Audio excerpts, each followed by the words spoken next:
حالا ببینم تو گفته هر چی زودتر بیای بهتره.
خیلی جوان بود، خیلی آرزو داشت واسه زندگیمون، واسه بچه‌مون، همون بچه‌ای که تو شکمت داشت.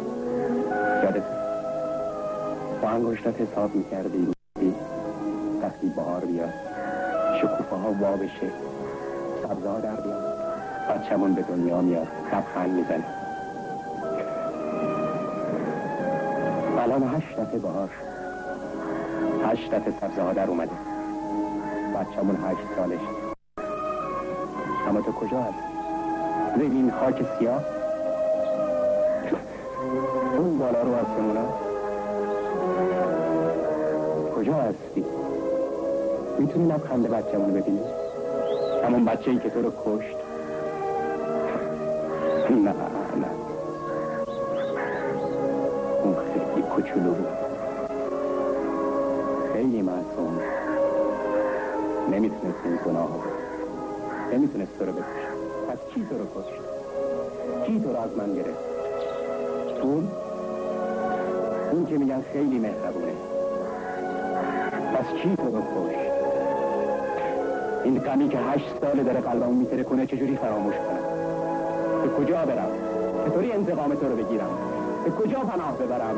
به کجا؟ به کی؟ آره مگه 100 دفعه نگفتم که کسی به کار من دخالت نکنه؟ کی با سیاه مشروب منو خالی کرده؟ کی همه رو شکونده؟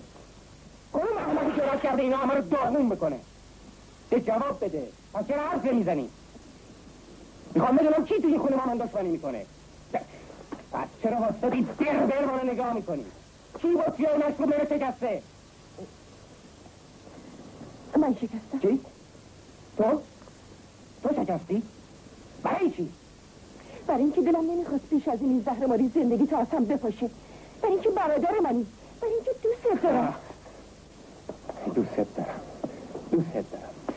مگه نمیدونی که من بهش احتیاج دارم؟ درسته، ولی اگه یه جا همت داشته باشی و ترکش کنی دیگه بهش احتیاج نداری. ترکش کنم؟ چرا که نه؟ مگه تو چی کم داری؟ زندگی، بچه، همه چیز در اختیارت هست. حتی پول، تو کمبودی نداری. راست میگه کمال. پدر که چیزی ازت دریغ نکرده، هرچی هم تونسته برات فراهم کرده. بهتره یه خودم به فکر خودت و بچت باشی. بچه، زندگی، خونه، پول، اینا همه مال خودتون. اینا هیچ کدوم نمیتونن جای اونو تو قلبم پر بکنن. اون عزیزترین کس من بود پدر. میتونی اونو به من برگردونی؟ زنتو میگی؟ اون 8 سالی که مرده، 8 سال خودش یه عمره. برای من نه. من وقتی مشروب میخورم اونو میبینم، وجودشو حس میکنم، باش حرف میزنم. برای همین که به مشروب احتیاج دارم. من به مشروب احتیاج دارم. بچه نه، کنه تو شد بخوری بچه اون واسکارم بخوری برون دسته مشکوم چی دیگه بریم بارمان تو ها چقدر تعارف میکنیم بریم دیگه یه واسکار یه چقل عوض کنیم میشناسیش؟ میشناسم 100 دفعه خودم تو امجدی واسه شورا کشیدم و هنجره پاره کردم. الان 6-7 ساله که دیگه واسه هیچ کی هنجره پاره نمیکنم. اصلا امجدی نمیرم که نمیرم. پس دور مسابقه رفتنه به کل خط کشیدم. من گرم 6-7 سال پیش آقا تو آج شهرت نبود. واسه چی یه حسن سوادش خواه؟ آخر آقابت قهرمانی تو ایران اینه دیگه. یه روزی که معشوق شدن خدا را منده نیستن میان پاتیل عرق میخورن. بس دیگه خفشی. آقایون هیچ خوبیت نداره اینطوری به هم بپرین. صحیح نیست. آدم 2 تیره عرق میخوره که خوش باشه. بفرما آقا بفرمایید. آقا بیا عرق بخوره.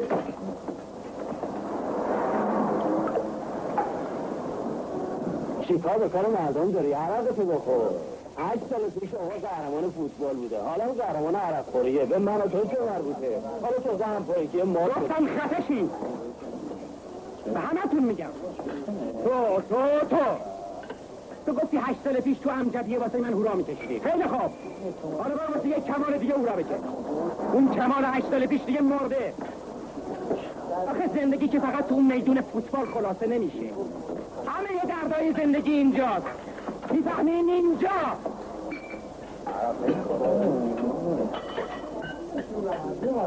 خیلی خوب. حالا من یه قهرمان تازه‌ای هستم. اگه دلتون میخواد این قهرمان تازه هورا بکشین. هورا! قهرمانی که واسه تسکین درداش به عرق پناه آورد. خب چرا ساکتین؟ هورا بکشین. هورا!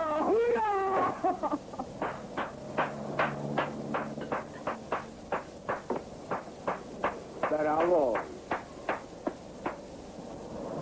همه نگاه کنید چطوری واسه این قهرمان هورا میکشم. گفت میکنم تو صورتشان آبروی هرچی قهرمان. خوبه امری بود؟ متاسفانه باید بهت خبر بدی بدم. خبر بد؟ چه اتفاقی افتاده؟ هر اتفاقی افتاده باشه برای تو شنیدنش خوشایند نیست، چون در جلسه‌ای که دیشب تو باشگاه تشکیل شد هیئت مدیره باشگاه روی اصل انتقاد مفسرای ورزشی تصمیم گرفت مربی دیگه‌ای به جای انتخاب کنه.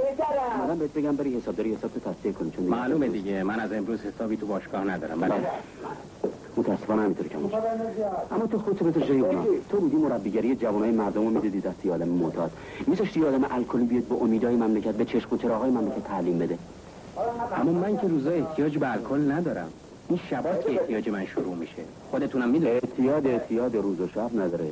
یاد باشه که مربی الگوی شاگردشه. بنابراین تا وقتی که احتیاط ترک نکنی من یکی نمیذارم مربی.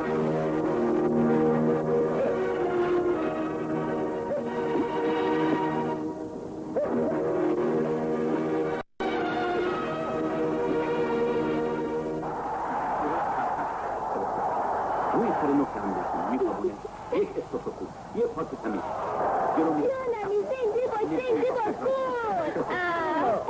نشه که دختری و الا میتونستی جای باباتو مگه بگم دختره نمیتونن فوتبال بازی کنن؟ چرا میتونه جون دخترای امروز که همه کار میکنن؟ دیگه دوره آخر زمان شده.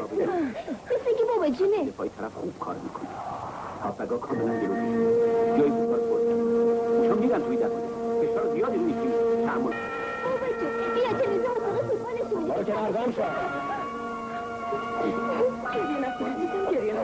نیفتاده.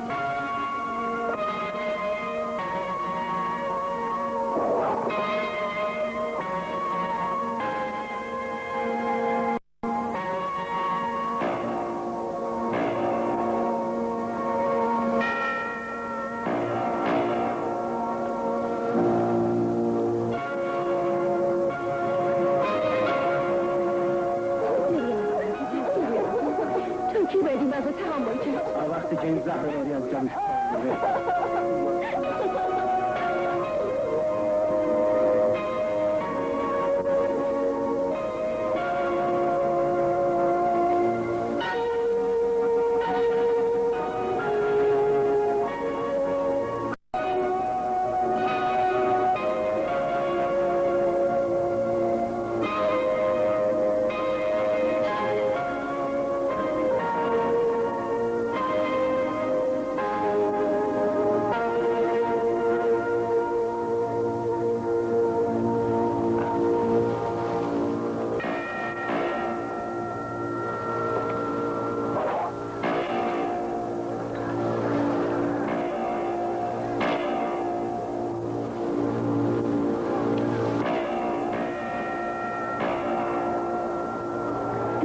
شما دیدید واسه این بچه نمیسوزه؟ این چه حرفیه؟ خیلی هم میسوزه. دلم واسه کمال هم میسوزه. من که برای همچین برادر دائم الخمری هیچ وقت دلم نمیسوزه. حالا جای شکرش باقیه که لاغر روزا مشروب نمیخوره. یعنی چی؟ مگه میتونه بچه رو فروزا پدرشو دوست داشته باش شما ازش فرار کن؟ فکر نمی‌کنی به جای این حرفا بهتر باشه بری بچه رو آروم کنی.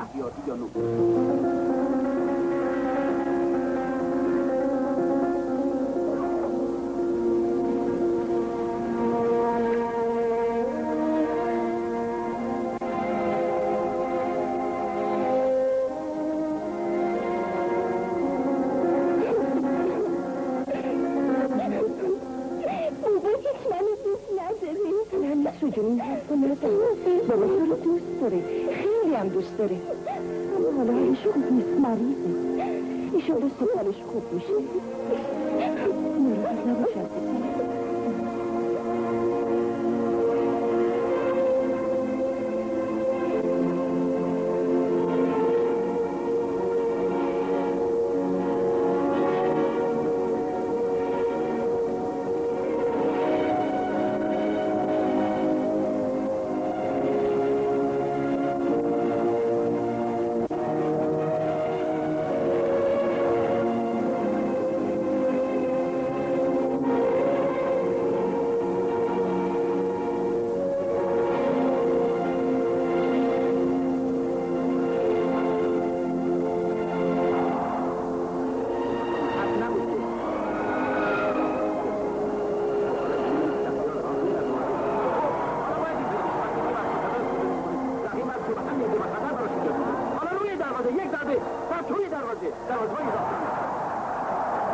نه درست نیست.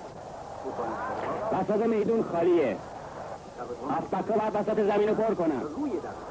با گوشا بیشتر بازی کنین. پاس بدین پاس. فوتبال یعنی پاسکاری، فوتبال یعنی همکاری. تک نفری جلو نرین. نگر میداره عجیبی؟ هی تو با تو هستم. با بغلت بازی کن. یک و دو به جلو. یک و دو به جلو.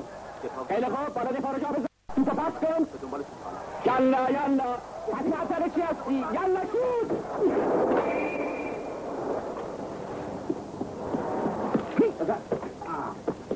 از او؟ بیا. باز برو بیا بابا.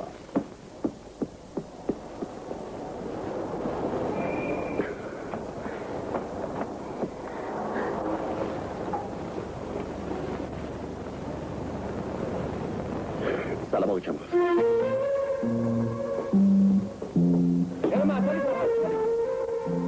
اومدم.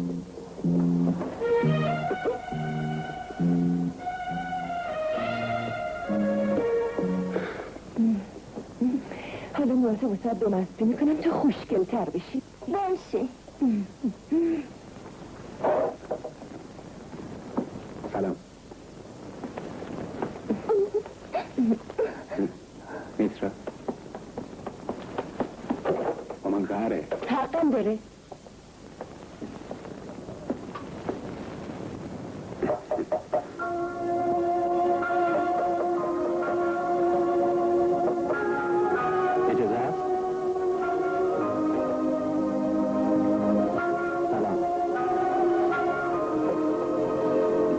جواب سلام نمیدی؟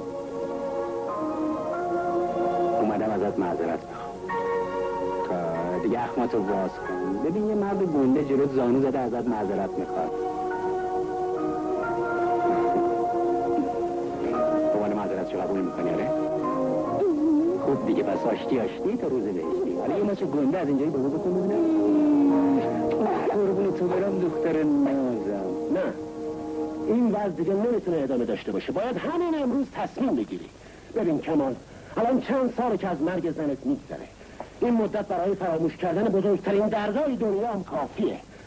اما تو چی کار کردی؟ به جای فراموش کردن ناراحتی ها از خودت یک دائم خمر ساختی. حالا خودت به درک. بچت چی میشه؟ اون داره دق میکنه. خواهرت دیگه خسته شده. مگه اون میتونه یه عمر زندگی تو وقت بچه تو بکنه؟ یعنی شما روت میشه که همه اینا رو اینطوری بهش بگی؟ البته که میگم. جدی تر از اینم میگم. ممکنه. ببینیم و تعریف کنی. خب ما اشته کردیم. خب بهش بگیم دیگه. من این بله دیگه. خیلی خوب بذارین خودم براتون بگم. من خودم میدونم. به شما هم حق میدم. درسته من باید به این وضع خاتمه بدم اما اینجا نمیتونم. برای اینکه همه اون چیزایی که باعث شدن من به مشروب خوری بیفتم هنوز دور و برم جمع هستن. بهتر از اینجا دور بشم. حتی برای این مدت کوتاه شاید بتونم ترک بکنم. خواهر جان من مجبورم برای ترک این اعتیاد به سفر برم. ازت خواهش میکنم بازم بهم کمک کن. تو این سفر با میترا همراه من بیا. اینم رو همه زحمتایی که برام کشیدی. خب این تصمیم منه. تو موافقی خواهر؟ موافقم.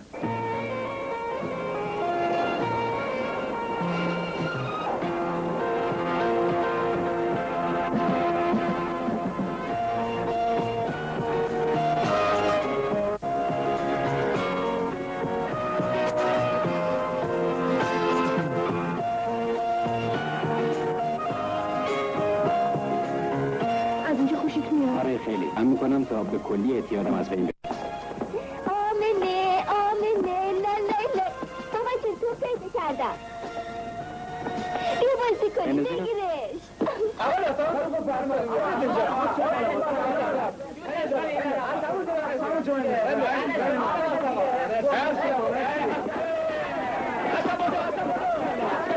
ای بچه ها اینطوری هیچ وقت نمیتونیم فوتبال یاد بگیریم. توپو بندازین اینجا. توپو بنداز. خیلی خوب. حالا جمع شیم با هم یه خورده حرف بزنیم. خیلی ببخشید شما فوتبالیست؟ نه من فقط گاهی میرم امجدی مسابقه تماشا میکنم. خوب گوش کنیم بچه‌ها. اینطوری هیچ یاد نمیگیرید. هر کاری راهی داره. دلتون میخواد یادتون بدم؟ خیلی خوب. حالا بس یه حلقه بزرگ دور من بزنید. بزرگتر؟ بازم بزرگتر؟ خیلی خوب شروع. یواش شد. خیلی خوبه. تو؟ نگفتم یواش شد. خیلی خوبه ایبی نداره. خودم میرم میارم.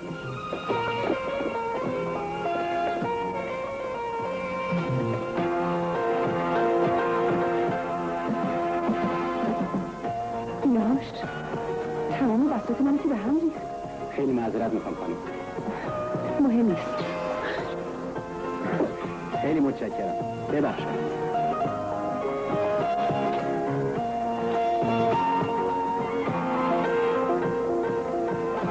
خوب شروع میکنیم ولی خواهش میکنم یواش شروع کنید تا پاهاتون خوب به تو آشنا بشه.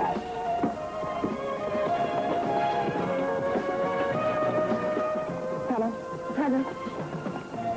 سلام کنم. سلام کوچولو. دخترتونه؟ نه دختر برادرمه. برادرتون همونی که با بچه ها بازی میکنه؟ بله خودشه. نمیای صافی؟ یه دقیقه بیا اینجا. بیا ایرج بیا ببینیم چی میگه.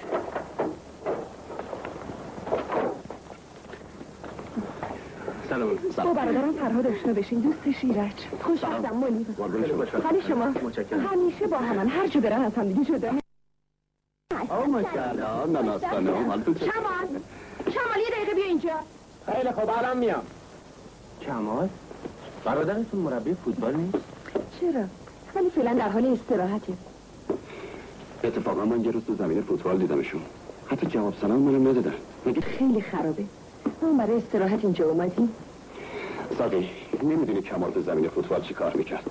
من همش آرزو داشتم یه روز مثل اون توپ بزنم. خب پس خوشحال باش که باش آشنا میشی. اینم از من داشته باش. خب بچه‌ها برای امروز کافیه. ببینید من از فردا مرتب میام باهاتون تمرین میکنم. شما باید با پدر مادراتون صحبت بکنید. زمین فوتبال باید تور و دروازه داشته باشه، باید خط کشی شده باشه و این چیزا خرج داره. هر کس هر چقدر میتونه باید کمک کنه. متوجه شدین که گفتین از وقتی که زنش سر جا رفت اعصابش ناراحت شد؟ بله درسته. خب بچه‌ها خداحافظ تا فردا.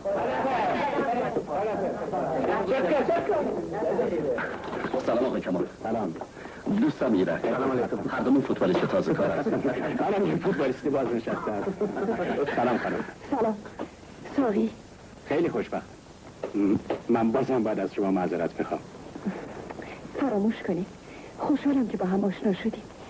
ساقی خانم منم خوشحالم چون که شما خیلی خوشگلی. مگه نه بابا؟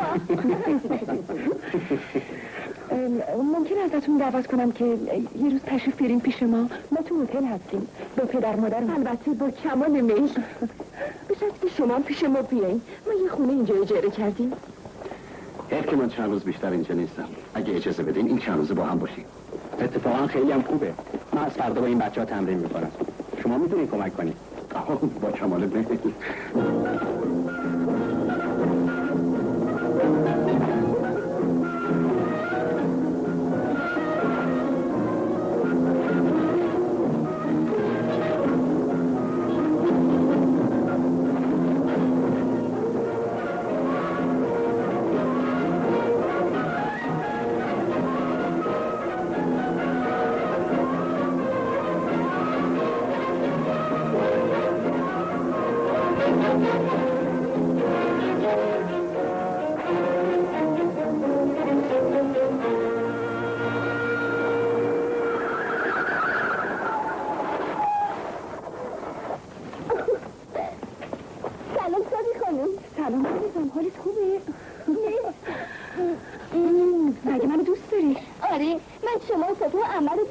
ولی با بزرگم هم دوست دارم. هر روز که از خواب بیدار میشم شما رو ببینم. باریکلا دختر خوب. خیلی خوب بازی رو شروع میکنیم. هر کی یه گل بزنه بازی رو برد. باشه قبول. رو هم داوری. باشه ولی من صف شروع میکنیم.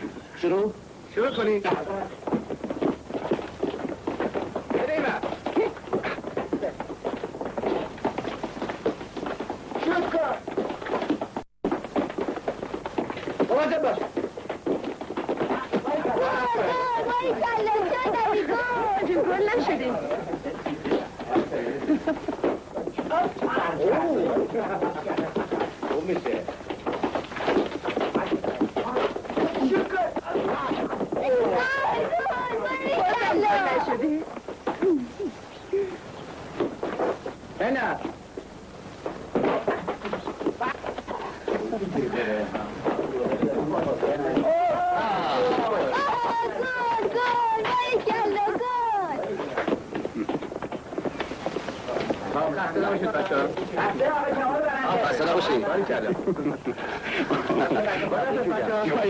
یه عالمه نفر.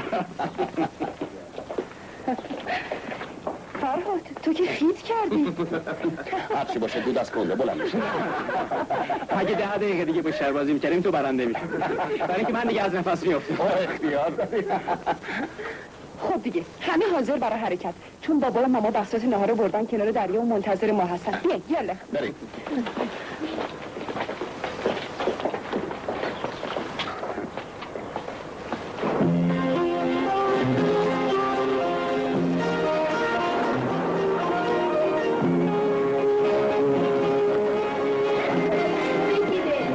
دریا به آدم آرامش میده. آدمی که تمام سال فعالیت میکنه چند روزی هم لازمه به خودش برسه. حق با شماست، به خصوص که همه افراد فامیلم باشن. شما خانواده خوبی هستید، خیلی با هم جورید. متشکرم، اما امسال متاسفانه فرهاد نمیتونه تا آخر تعطیلات با ما باشه. عجب. چون تو تهران کار داره. چطور مجبوریم بریم؟ میتونیم چند روز دیگه هم بمونیم. باید تحویل خانوادتون باشیم. خودم خیلی دلم می‌خواد ولی متاسفانه نمیتونم. فقط خواهش میکنم ساقی تنها نذاری.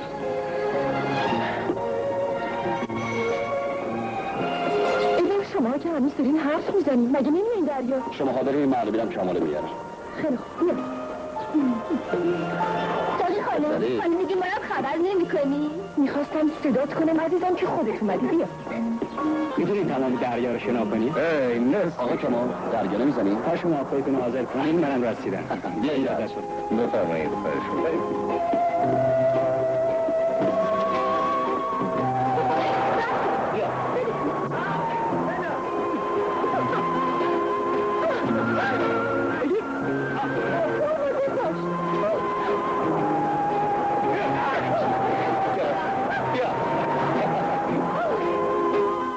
تو نیوردی. شوخی نکن از ما دیگه گذشته. از تو ممکنه گذشته باشه اما از من نه. خیلی خوب پس مایاتو بپوش برو دریا اما مواظب باش دندوناری ها تو آب غرق نشه. ساقی خانم میتونیم که شما خیلی خوشگل هستی؟ خب دیگه کار خداست. ساقی خانم میدونیم با من بعضی وقت آدم خیلی خوبی میشه. اونم کار خداست. اگه شما با هم دیگه حرف بزنین اونم کار خداست؟ نه دیگه اون دست خدا آدم به خدا مربوط نیست. من که ندیدم شما هیچ وقت با هم دیگه حرف بزنین. چی بگی بچه؟ الان برمی‌گردم میرم اون دور که در تصدیف نمیشه.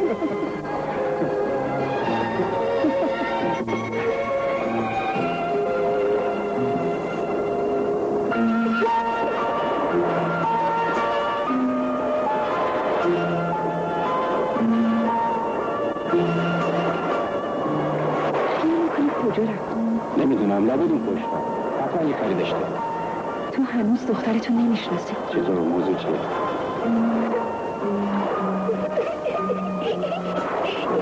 ببینم چند سال از مرگ زنت گذشته؟ تقریبا 8 سال.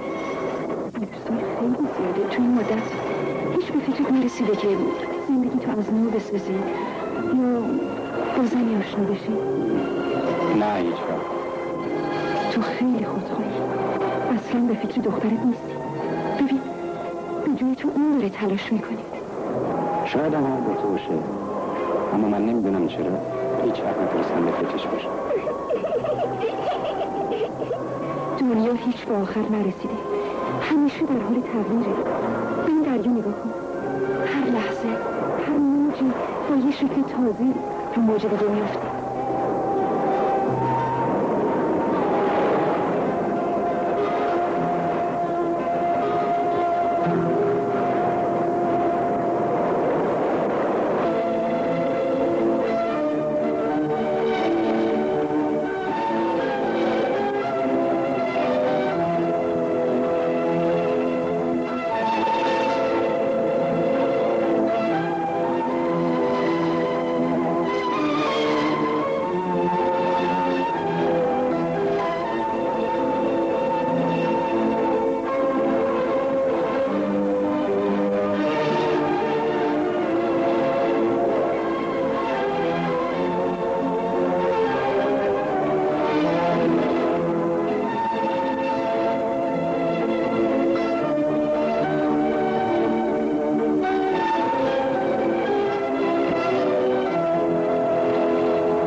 شب تلفن. کی گفت؟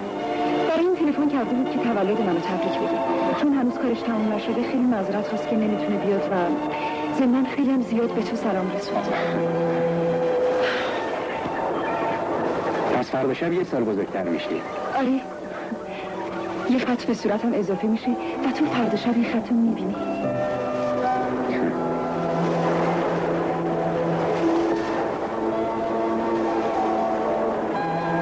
ولی متاسفانه من فردا شب نمیتونم بیام. یعنی چی؟ به نظر من که خیلی مسخره است. همه دوستای من بلند میشن از تهران میان اینجا، اون وقت تو نمیتونی بیا. آخه من شبا گرفتارم. چطور بگم؟ گرفتار خودمم. شبای تو چرا اینقدر مرموزه؟ این چه سریه که تو شبا از همه فرار میکنی؟ ببین حتی اسمشم با اسمش تو فکر فرو بری. تو دنبال چی میگردی؟ به کی میخوای کمک کنی؟ چی رو میخوای نجات بدی؟ هیچی. من فقط دنبال راز شبای تو هم. راز شبا؟ ببین ساقی، تو دختر جوان و خوشگل و سرزنده و شادابی هستی. اون وقت با یه مردی آشنا شدی که اولا یه دختر 8 ساله داره، ثانیاً فاصله سنیش نسبت به تو. این دختر شاد و سرزنده با کمال احترام از تو دعوت میکنه که بیای به جشن تولدش.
سلامتی یارم. دیگه چیزی میل نداری؟ سینی رو کمپلت بذاری اینجا بعد نیست.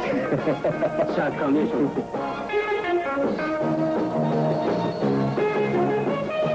سلام خانم. سلام. شما خیلی زودش بودید. زودتر منتظر خیلی واسه میخوام که زودتر نتونستم.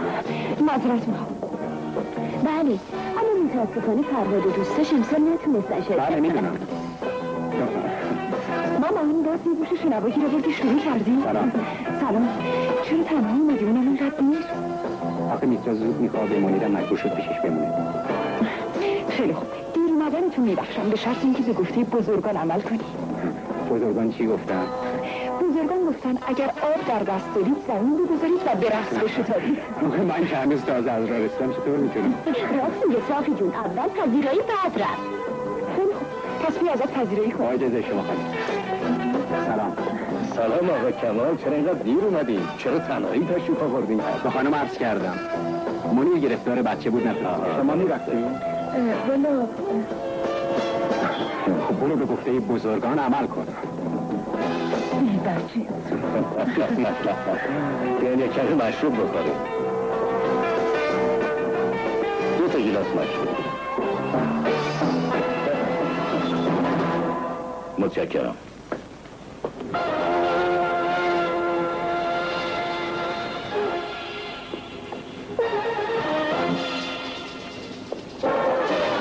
بفرمایید، خواهش میکنم. متشکرم. میدونید من اصلا مشروب نمیخورم. جدی میفرمایید؟ خوش به حالتون. منم چندان علاقه‌ای به خوردن مشروب ندارم، ولی یه همچین شبایی نخوردنش گناهه. به هر حال شما هم باید یه جوری از خودتون پذیرایی کنید. خب شما مشغول باشید، منم یه سر به سایر مهمونا بزنم. با اجازه.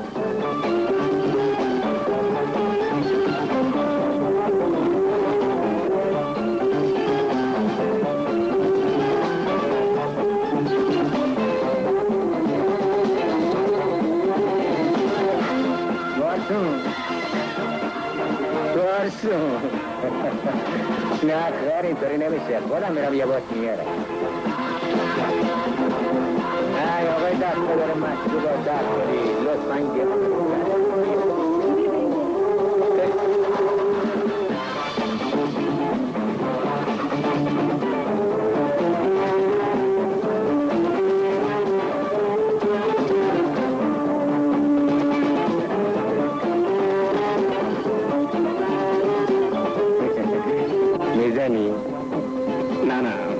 کسی به کسی نیه، هر کی باید خودش از خودش پذیرایی کنه. بذار روشن شی. نه اصغر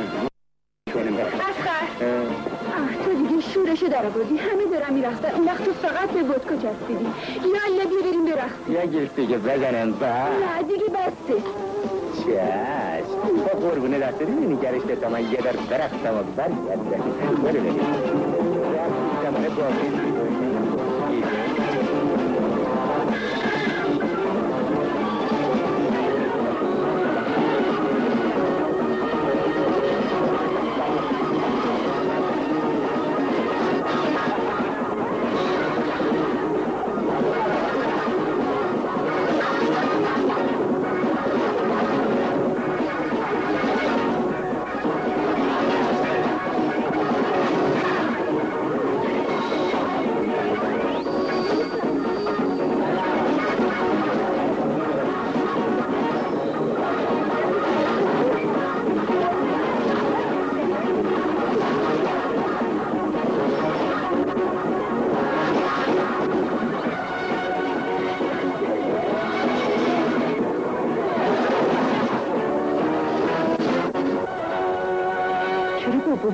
اینجوری که داغون میشه.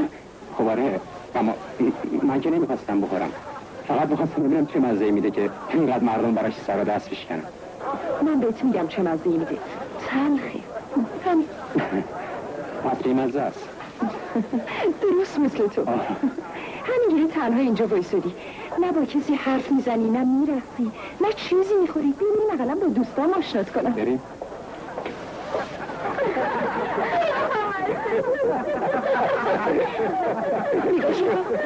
خب بچه خوش میگذاره؟ ما این همه راهو بکوب تا اینجا آمدیم برای چی؟ اصلا نباید تو رو ببینی؟ حق داریم بچه. خب با هم آشنا بشین. کمال دوست من، اینا هم همه دوستای تهرونی من هستن. خب با تو لو دادی ها؟ معذرت میکنم. خب بریم کمال. مثلا اومد که جبران کنه، بازم گذاشت رفت. تولدشو بزنه خوش باشه. ببینیم بچه ها، مگه نه اینه که باید پهلوی ما باشه؟ پس بریم میخوایی کنیم. یه صفحه کشور خوندیم. شما امشب هیچ نرفتیدین؟ خیالت کنه اینطوری سنگین تره. ساخه جون جانم عزیزت خیلی شد و خون شده ها. خب رو براش کنی. تو باید رو براش کنی. آره باید یه دونه از اون وقتی کنی. خب راست میگن دیگه. آخه من آخه نداره ساقی جون برو یالا خجالت برو دیگه من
کمالو ندیدی؟ انگار حالش خوب نبود رفت.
جورینا جوری کرد جورینا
همینطوری مهمونا رو میذاره و میره. جشن تولد خودش بوده، مال من که بوده. خودتو ناراحت نکن، الان پیداش میشه.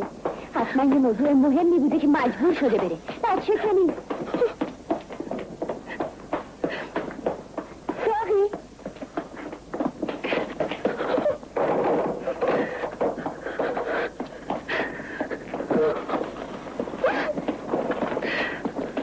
ساقی از اینجا بریم منو تنها بذاریم؟ چرا تنها بذاریم؟ چه بلایی سرت اومده؟ که جواب بده. از داد و بیداد که کار درست نمیشه. صبر کن ببینم چی شده. چی شده دخترم؟ میخوای با مادرت حرف بزنی؟ از هر چی که میخواد باشه. حرف نمیزنی دخترم؟ یادت نیست؟ قرار شد ما همه حرفامونو با هم بزنیم.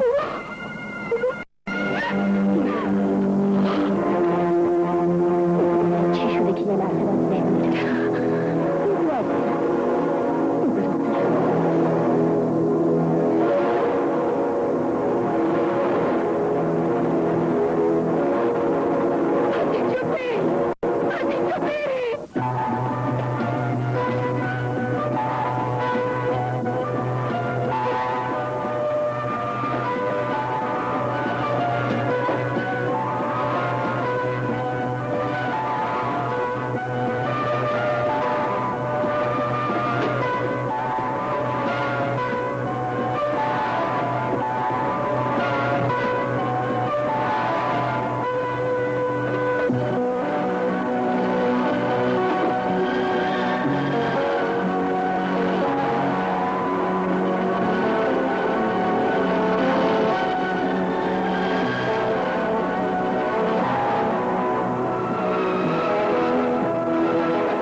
خواهش میکنم قطع نکنی.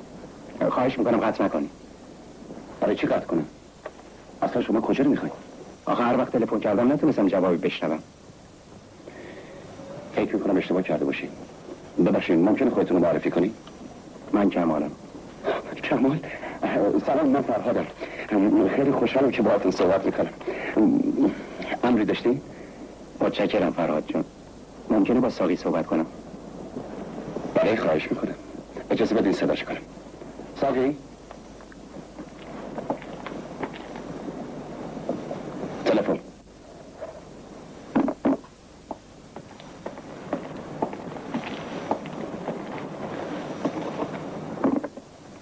الو ساقی گوش کن، خواهش میکنم گوش کن. من باید تو رو ببینم، حتما باید با تو صحبت بکنم. آخه جریان اون شب باید روشن بشه یا نه؟ خواهش میکنم گوش کن، من باید تو رو ببینم. میخوام موضوع رو برای تو روشن بکنم. میخوام همه چیز درباره خودم به تو بگم. میخوام تو بدونی که چرا.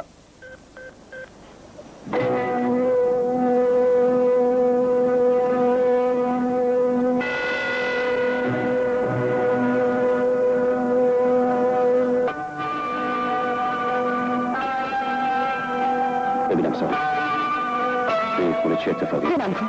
نه نشد ساقی، من برادرتم، غریبه که نیستم. نباید همه چیز از من پنهون کنی. میگم بلم کن. ولش کن فرهاد، ولش کن. ولش میکنم، اما به شرط اینکه منم در جریان بذاری. آخه من سلامتی منم عضو این خانواده‌ام. خب مسلمه که عضو تو رو در جریان چی بذاریم؟ حالا درست شد. از وقتی که از دریا برگشتیم قیافاتون به کلی تغییر کرده. دیگه اون شادی و محبت تو این خونه نیست. مثل که یک دیواری بین همه کشیده شده. مثل اینکه همه با هم غریبه هستن. جوابا خیلی کوتاه و تنده. حالا من میخوام بدونم چرا، بدونم چی شده. اگه چیزی باشه که به تو مربوط بشه حتما بهت میگیم. دیگه سوالی نداری؟ چرا؟ 3 تا سوال دارم. چرا با این سرعت و بدون مقدمه از شمال برگشتی؟ 1.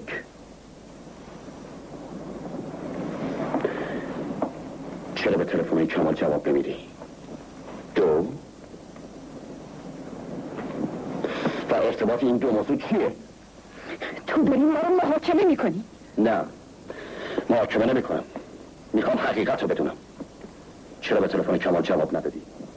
در حالی که میدونی کمال برای من قابل احترامه، اون برای من یه بوته. بهترین بوتو بشنی بندازه دور، برای اینکه اون یه دیوه وحشیه. تو اینو ثابت کن، باید به من جواب بدی. فرهاد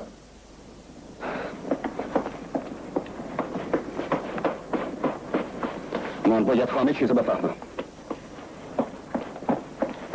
فرهاد بالاخره من بدونم چرا کمال وحشیه و چه اتفاقی بین شما افتاده. نشنیدی چی گفتم؟ چرا؟ برای اینکه کاری زشت میکرده، برای اینکه تو به خودم بلم کن. من که نمیتونم همه چیزو به تو بگم. چرا ساقی؟ من برادرتم، من باید همه چیزو بدونم. به تو دروغ گفته؟ به تو نارو زده؟ که حرف بزن. شاید تو رو بله بله بله بله.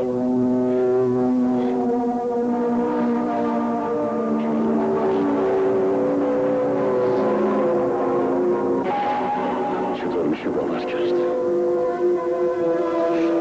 مردی که اینقدر آروم و مهربون بود، مردی که برای یه عده جوان از همه جا بیخبر یه بت شده بود.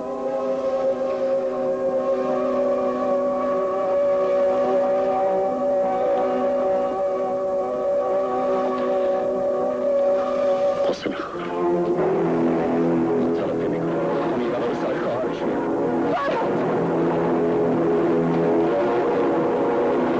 تلافیش سرش در میارم. کجا داری میری فرهاد؟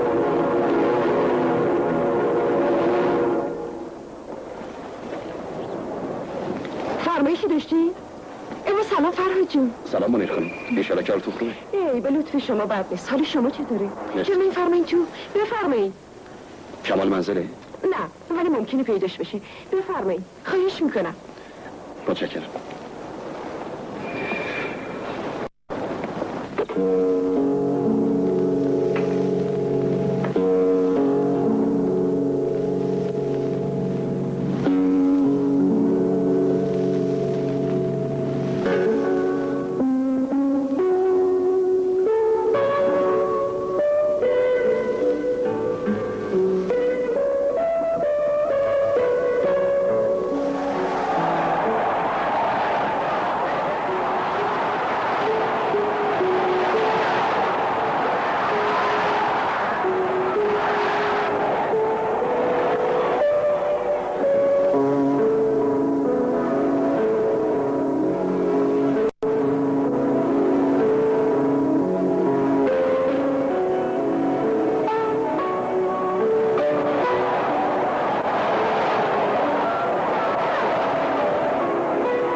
بهتون میگم.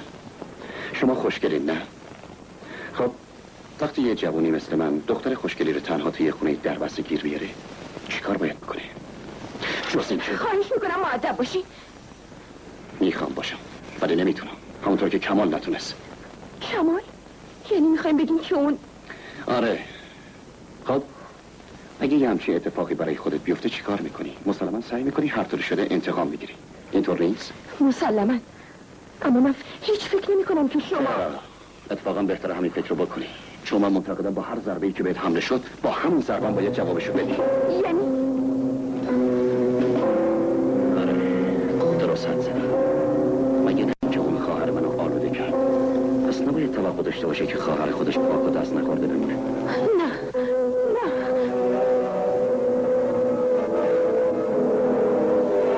اشتباه میکنی. راه درستی نیست که انتخاب کردی. این کار درست نیست. چرا؟ درستش همین.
کردی آخه اون دائمون خمره.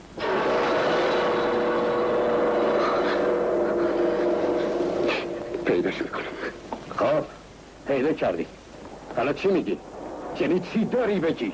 ببینید شما حق دارین، یعنی هر چی بگین حق دارین، اما خواهش میکنم به حرفای منم گوش بدین. بعد از اون اتفاق لعنتی دیگه چه حرفی داری بزنی؟ بهتره تا کار دست خودت ندادی گورتو گم کنی و بری. آخه خواهش میکنم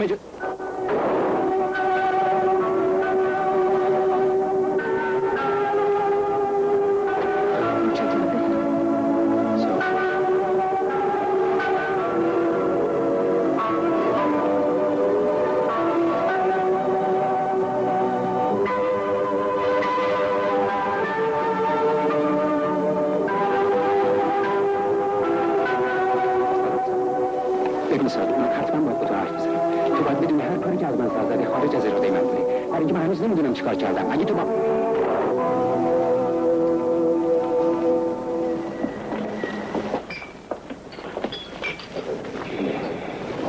معذرت میخوام، ما دنبال چیزی میل داشتی؟ متشکرم، ما دنبال کمال میگردیم. کدوم کمال؟ چیز همون کمالی که یه موقع ورزشکار بود، همون که فوتبالیستای خیلی معروف بود دیگه. آها اگه عرقشو خونه نخورده باشه طرف غروب اینجا پیداش میشه. ممنونم. بیا همینجا منتظرش بشی. میگم بیرون هم میتونی منتظرش بشیم ها؟ بشی. اینجا از اینجا که جای ما نیست، بعد بلند بریم بیرون. چی میل دارین؟ آبجو یا ویسکی؟ هرچی شد بیار. فرا تو چت شده؟ حالا دیگه میخوای مشروبم بخوری؟ میخوام امتحان کنم. میخوام مشروب خورده با یه دایمان خمر روبرو بشم. ببین فرهاد، من رفیق تو هم. تا حالا هر چی گفتی چشم بسته عمل کردم، بعد از اینم همینطورم. اما تا حالا نگفتی کمال چی کار کردی که اینقدر ازش ناراحتی؟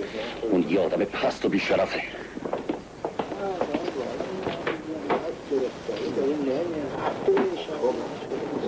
دیگه چیزی میل نداری؟ نه قربونت.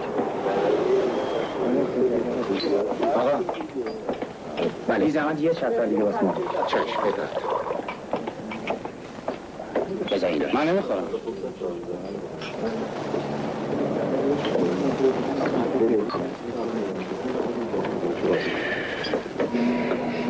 بیا چشم بریز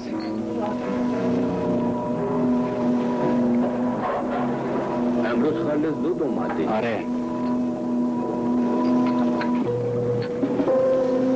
اون دو تا جوان اومدن سراغ.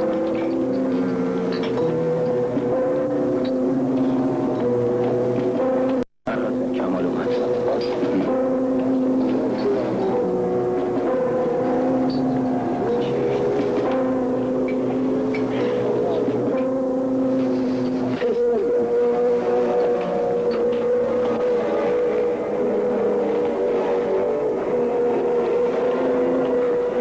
از اینجا برو پر. اینجا جای تو نیست.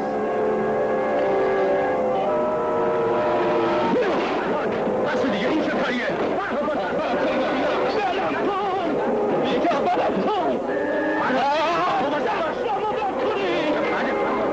خواهش میکنم برش کنم. خواهش میکنم برش کنم. اون حق داره. حق دارم. اهمیت نداره. هر کاری دلت بخواد. اما خواهش میکنم از اینجا. همونطور که گفتم اینجا جای تو نیست.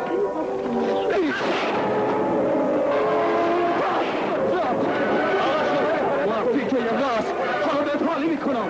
این حالا چیز کسافت میکشمت. نابودت میکنم.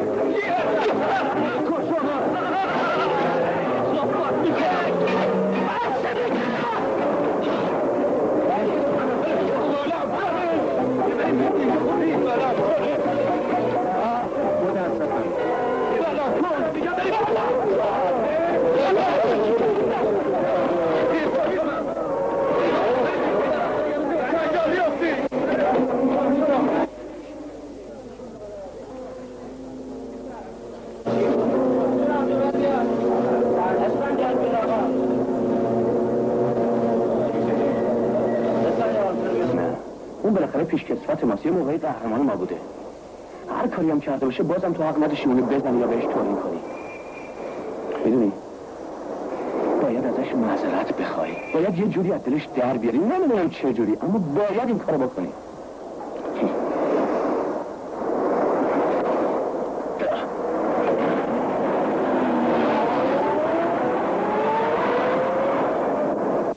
یه توپ دارم قلقلیه اگر آن را بارونه کنی لوب می شود. دست میزنم هوا اگر آن را بارونه نمیتونی کنی با کجا میشه جانم هوا همین خودم ساکت میشی یا نه؟ یه توپ دارم قلقلیه نه پدر بزرگ. برای چی؟ برای که میخوام بازی کنم. دخترتون همین سه خونه از جدول مونده. بذار حواسم رو جمع کنم و تمومش کنم. لوب یعنی پ این سه حرفم بارونش میشه پول. فکر کردن نداره. درسته باری کلا دخترم دیگه تموم شد. حالا میذاری بازی کنم؟ آره جونم برو بازی کن. خیلی خوب. عمه جون تو با من بازی میکنی؟ نه عزیزم امروز حوصله ندارم. باشه خودم تنهایی بازی میکنم. چی شده دخترم؟ اتفاق تازه افتاده؟ نه مهم نیست. پس خبرایی هست.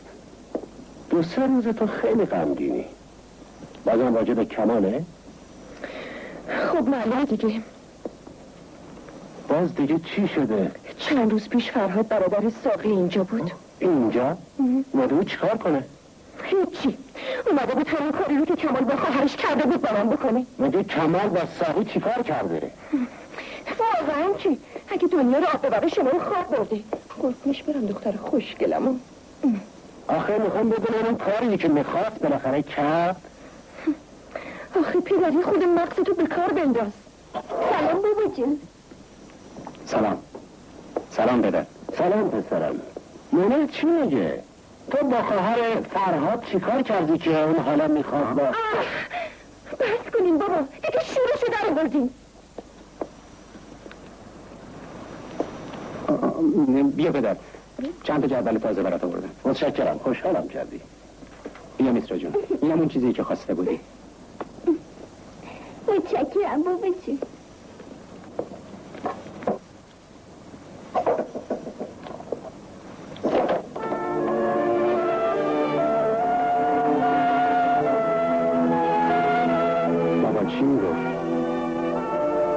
گوش کن. اما تو هنوز هیچی نگفتی.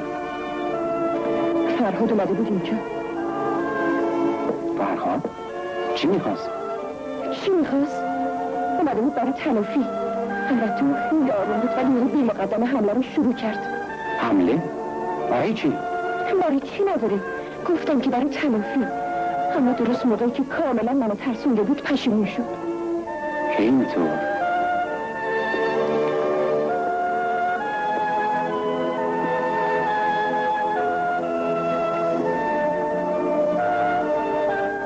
پس اوضاع خیلی خرابه. شاید خیلی خرابتر از اون چی که ما فکر میکنیم. میگم نکنه حامله شده بشه. حامله؟ چی گفتی؟ حامله؟ مژده خوبیه نه؟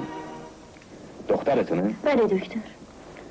این دوره حساسترین و بحرانی ترین دوره زندگیه، هم برای بچه و هم برای مادر. به همین جهت باید تحت رژیم باشه، نباید خودشو خسته بکنه. از هر کار سنگین و خسته کننده‌ای باید پرهیز بکنه. بلند کردن چیزهای سنگین به کلی براش ممنوعه. متشکرم دکتر.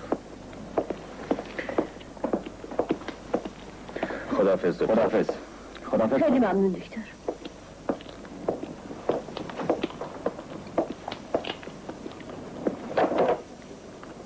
سلام. حتما شما پدر بچه هستیم. بهتون تبریک میگم. از همسرتون خوب مواظبت بکنید. خداحافظ.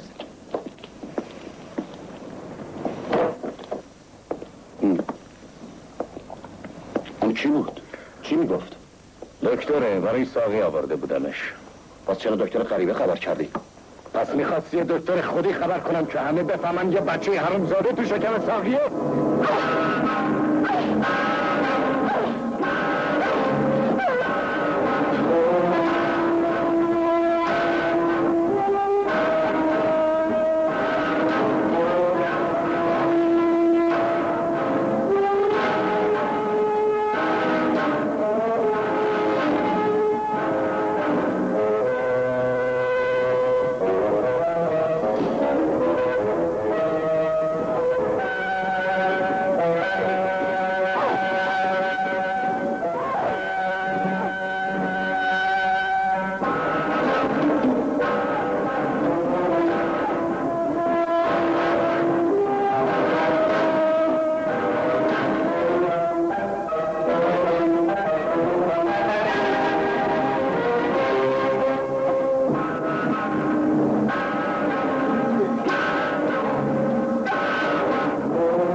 من که گیت شدم. باید با تو صحبت کرد. باید بیت خود.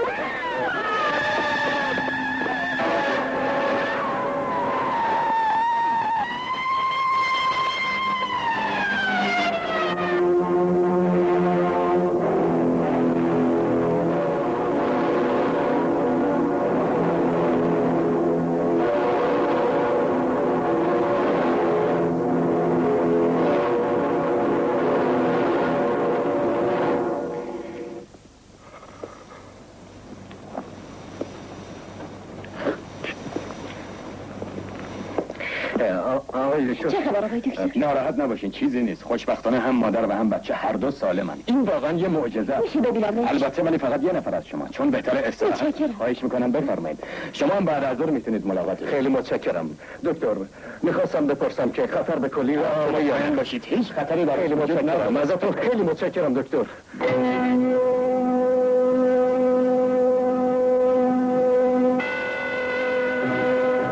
شما دکتر خودش اجازه پس فقط برای چند دقیقه باشه.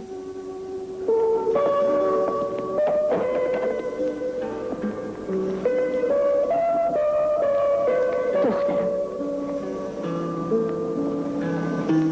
نمیدونم چطور بگم، اما کار درستی نبود. نه برای خودت نه برای بچه‌ای که تو شکمت. آخه این بچه چه گناهی کرده؟ فراموش نکن هر چی باشه این بچه بچه‌ی توه، با خون تو بزرگ میشه، به وجود تو بستگی داره دخترم. دستتو بده من.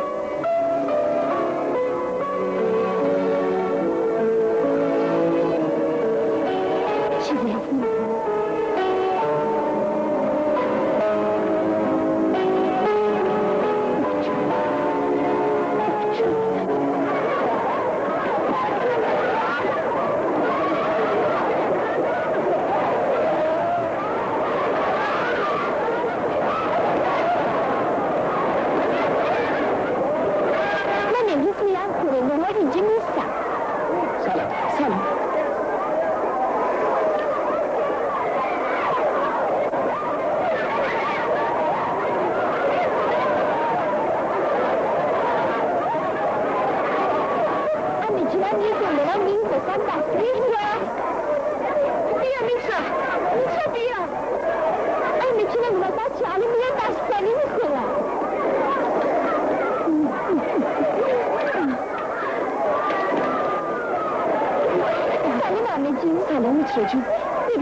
کردی؟ من که نمیخواستم خاکی بشه. با بچه ها بازی میکردم افتادم زمین لباسم خودش خاکی شد.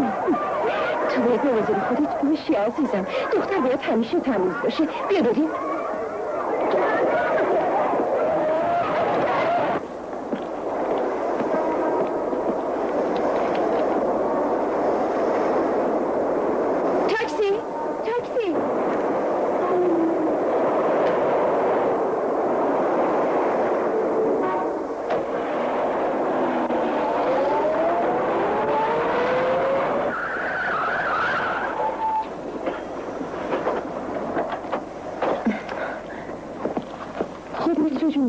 امروز چی یادتون دادن؟ نقاشی.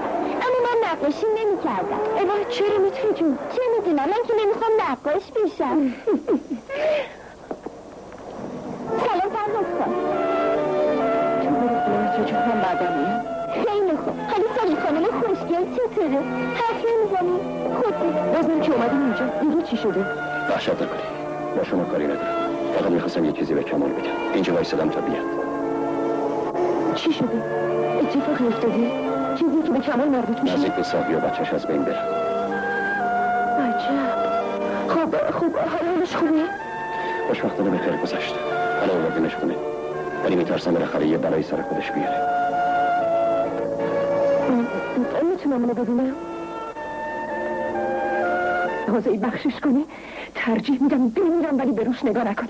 یعنی اینقدر از اون متنفری؟ که داری خودتو گول میزنی. مثل است معروف که میگن وقتی زنی به شدت از مردی متنفر باشه حتما میشه علاقمنده. اشتباه میکنی. فراموش نکن درباره کسی صحبت میکنی که سعادت و آینده و همه چیزی یه دختر نابود کرده. اما با این حال تو نباید اینقدر کینه اونو به دل بگیری. کینه اونو به دل نگیرم. چرا؟ برای اینکه اون پدر بچه توه.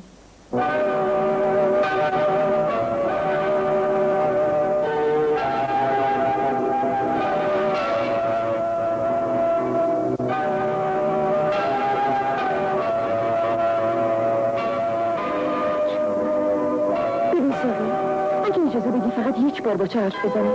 فقط یک بار. اون وقت میدونی که همه چیز عوض میشه. همه چیز مطابق نهلت میشه. چطور من این کارو بکنم؟ تو مطمئنی؟ پس تو اجازه میدی؟ حاضر رو ببینی؟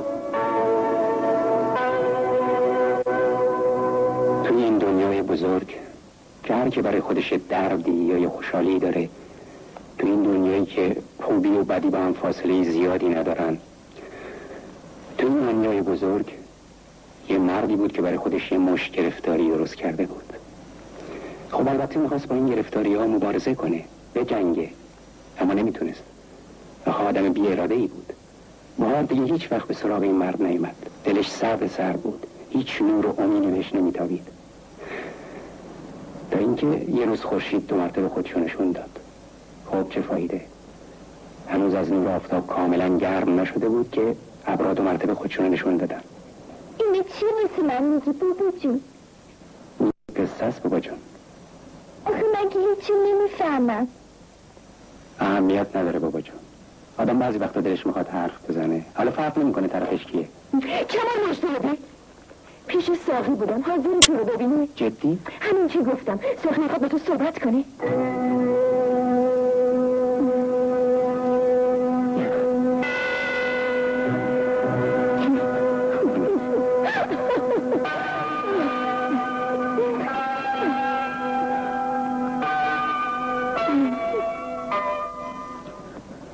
خب میترا جون، بقیه قصه ما اینطوری میشه. تو یه روز ابری رو گرفته، آفتاب 2 مرتبه پیداش میشه.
متشکرم که اومدی.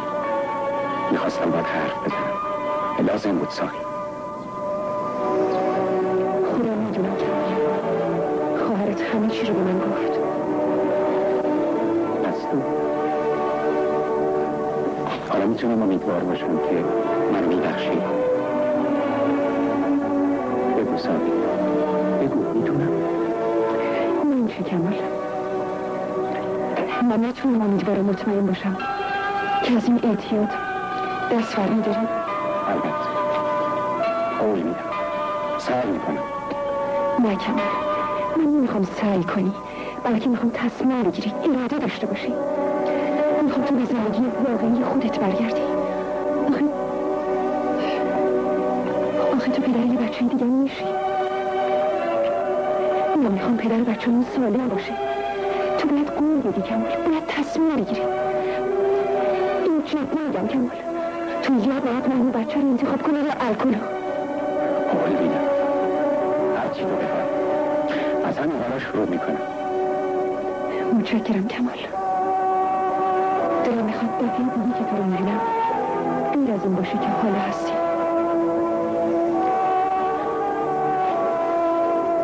منتظرم که به قولت عمل کنی. حالا میتونی بری. متشکرم. به زودی هم دیگر رو میبینیم.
خوبی میگه جون؟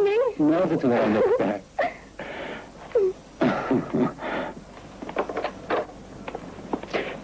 منیر سلام پدر.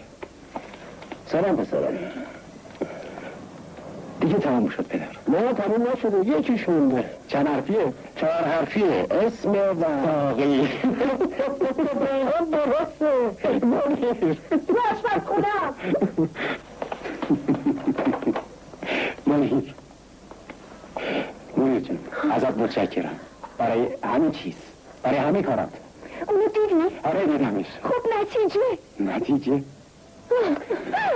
نتیجهش هم الان معلوم میشه. خدای شکرت.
نه لازم نیست.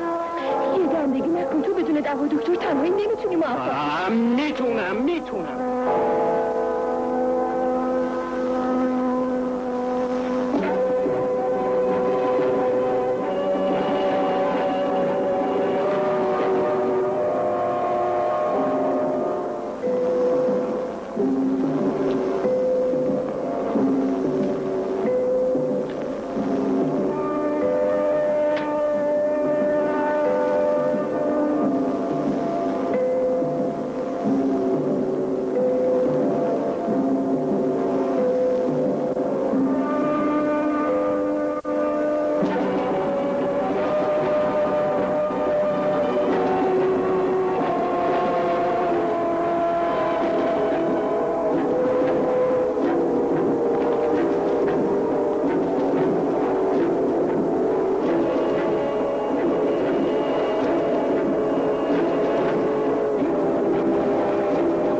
فرهاد خان، من منیر هستم.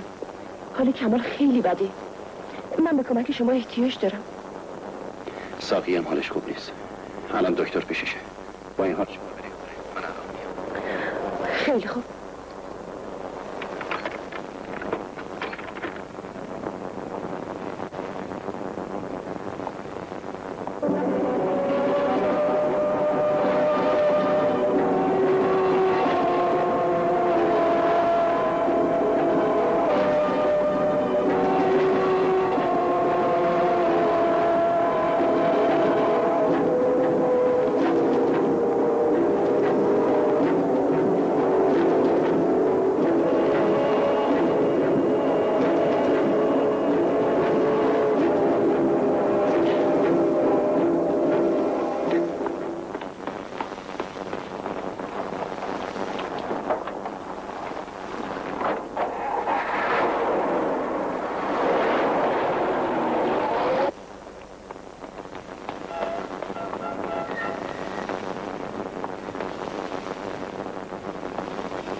چرا اینجا وایسادی؟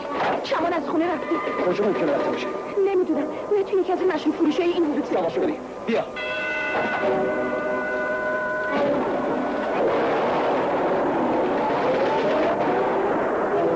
تندتر یه خوب.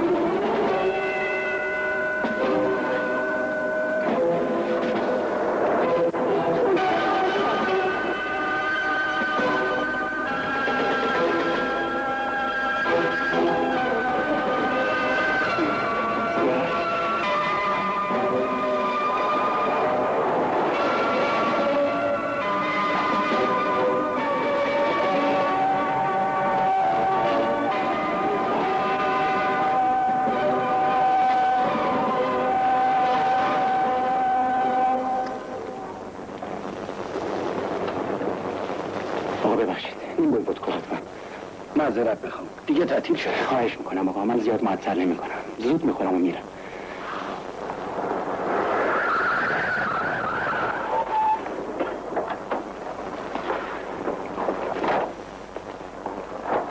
فکر میکنی اینجا باشه؟ نمیدونم. اغلب که اینجا میومد. صبر کن. بیا. اما خواهش میکنم زودتر. میخوام ببندم برم. چشم آقا.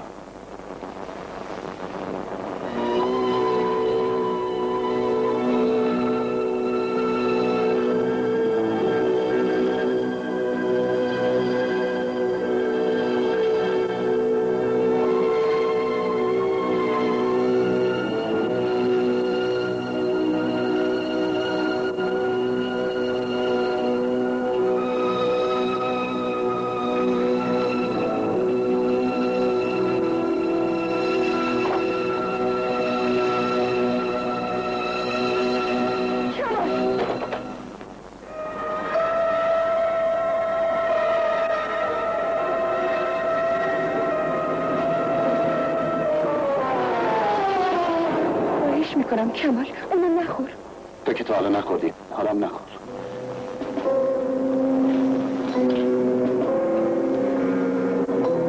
بذار از این جهنمی که خودت ساختی خلاص بشی. نمیتونم. چرا نمیتونی کمال؟ ساقی قول دادی. بچه کوچیکت چی میشه؟ ساقی؟ آره ساقی دردش شروع شده. داره فارغ میشه.